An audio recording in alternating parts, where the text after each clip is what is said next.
Good evening, and welcome to the latest edition of Randall Reads. Tonight I'd like to talk about a truly remarkable and spellbinding novel, The Magus by John Fowles. This book is set in the post-Second World War period.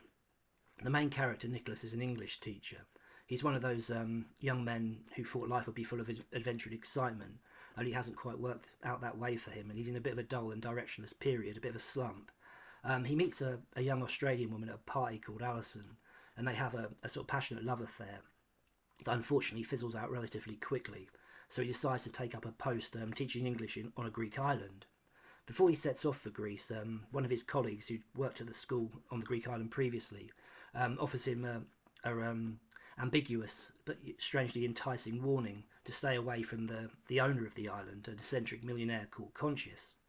Inevitably, during his early weeks on the island, Nicholas runs into Conscious, and he finds him to be everything that his colleague warned him about. He's enigmatic, he's charming, he's charismatic, and they strike up a little bit of a friendship. But things turn very dark very quickly, and Nicholas realises that he's been sort of dragged into this strange world. He's like a puppet in this game, a human puppet in this game that Conscious has devised. He introduces him to a beautiful young woman who turns out to be one of two twin sisters, and Nicholas keeps seeing these women at the island, in two places at the same time where they can't possibly be.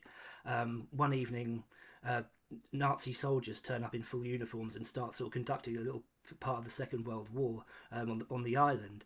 To compound his sort of sense of growing confusion, Nicholas receives a message from home saying that to tell him that Alison, his former girlfriend, has committed suicide.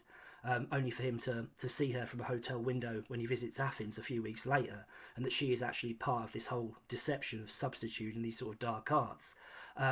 This book is quite incredible. It makes most psychological thrillers that are written these days look like a children's story. It's a very complex book. It's a very long book, but it's got that addictive page-turning quality, and it really is highly recommended. It's one of my personal favourites. So that's my recommendation for this week. It's The Magus by John Fowles. Thank you for listening. Good evening.